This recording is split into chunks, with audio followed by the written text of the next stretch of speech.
TikTok மூலமா பிரபலமானவர் தான் ஜிபி முத்து. இவரு இறந்திருப்பதா ஜிபி முத்துவோடைய இன்ஸ்டாகிராம் அஃபிஷியல் ஐடியிலேயே வெளியாகிருக்க செய்தி தான் பலருக்குமே அதிர்ச்சி கொடுத்திருக்கு. ஜிபி முத்து நேத்து தான் அழுந்துகிட்டே நேத்து ஒரு வீடியோ வெளியிட்டிருந்தாரு. ஏற்கனவே ஜிபி முத்து பல பிரச்சனைகளை சந்திச்சுட்டு வராரு. அவர் சொந்த ஊர்லயே அவருக்கு எதிராக பலர் போலீஸ் கம்ப்ளைண்ட் கொடுத்திருக்காங்கனோ அதை வச்சு தான் இந்த வீடியோல அவர் பேசியிருக்காரு. அண்ட் அதோட போலீஸ் தனக்கு ஃபோன் பண்ணி விசாரணைக்கு வரும்படி கூப்பிடுறாங்க, என்னோட குழந்தைங்க ரொம்பவே வருத்தப்படுறாங்கன்னு சொல்லி அழுந்தாரு. ஜிபி முத்து டிக்டாக் மூலமா பிரபலமானவர். அவருடைய வீடியோஸை வச்சே பலருமே ட்ரோல் செய்யற அளவுக்கு பிரபலமானாரு. இதை தொடர்ந்து பிக் பாஸ்லயும் அவர் கலந்துக்கிட்டாரு. அண்ட் இப்போ யூடியூப்லயும் பல வீடியோஸை போட்டுட்டு வராரு. இப்படி இருக்க சொல்லதான் சொந்த ஊர்ல அவருக்கு அடுத்தடுத்த பிரச்சனை வந்துட்டே இருக்கணும். அவருடைய ஊர்ல ஒரு கோவில் கட்டுமான பணி நடந்துட்டு இருக்கும்போது தெருவில் ஆக்கிரமிச்சு அந்த கோவில் கட்டப்பட்டதா ஜிபி முத்து புகார் கொடுத்திருந்தாரு. அதுக்கு ஊர் மக்கள் எதிர்ப்பு தெரிவிச்சிருந்தாங்க. இதுல இருந்தே அவருக்கும் ஊருக்கும் நிறைய பிரச்சனை ஏற்பட்டிருக்கு. இது சம்பந்தமா கூட ஜிபி முத்து பலமுறை சொல்லியிருக்காரு. இப்படி இருக்க சொல்லதான் ஜிபி முத்து ரீசெண்டா ஒரு வீடியோ ஷேர் பண்ணியிருக்காரு. அதுல போலீஸ் கிட்ட அடிக்கடி கம்ப்ளைண்ட் கொடுத்துட்டே இருக்காங்க, அதனால போலீஸ் விசாரணைக்கு வாங்கன்னு கூப்பிட்டுட்டே இருக்காங்க.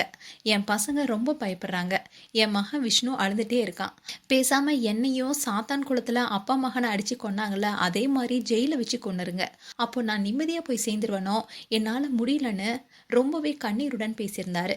அந்த வீடியோ பார்க்கும் போது நமக்கே கண்ணீர் வருது. அதே மாதிரி என்ன வந்து நிம்மதியா போய் சேர்ந்துருவேன். என் பிள்ளைல அழுவுது, என் விஷ்ணு அழுகுறான். என் விஷ்ணுக்காக தான் நான் பிட் பாஸ் விட்டே வெளியே வந்தேன். அவன் ரொம்ப அழுகுறான். அவன் மன உளைச்சல ஆகி மைண்ட் ஒரு மாதிரி ஆகுறான். எனக்கு என் பிள்ளைகள் எனக்கு பிடிக்கல. தயவு செய்து என் மேல கேஸை போடுங்க, போட்டு உள்ள வச்சு. இப்படி இருக்க சொல்லதான் ஜிபி முத்து இன்ஸ்டாகிராம் அஃபிஷியல் ஐடியிலேயே அவருடைய போட்டோவை போட்டு நேற்று மாலை 5 மணி அளவில் இரண்டடி சேர்ந்தார்னோ, அண்ணனுக்கு நல்லடக்கம் மதியம் 2 மணிக்கு செய்யப்படும்னு அவங்க குடும்பத்தினர் சொன்னதா ஒரு போஸ்டர் போட்டிருக்காங்க. இந்த விஷயம் தான் பலருக்குமே அதிர்ச்சி கொடுத்திருக்கு. இது உண்மையா? எதுக்காக ஜிபி முத்தோடைய புகைப்படத்தை போட்டு இப்படி போட்டிருக்காங்க? ஜிபி முத்து நிஜமாலுமே இருந்துட்டாரா? எதுக்காக இப்படிப்பட்ட ஒரு முடிவை எடுத்தாருன்னு பலரும் பல கேள்விகளை எழுப்பிட்டு வராங்க. ஏன்னா இந்த விஷயம் ஜிபி முத்தோடைய அபிஷியல் ஐடியா வெளியாகி இருக்கு. அதுதான் பலருக்குமே அதிர்ச்சி கொடுத்திருக்கு.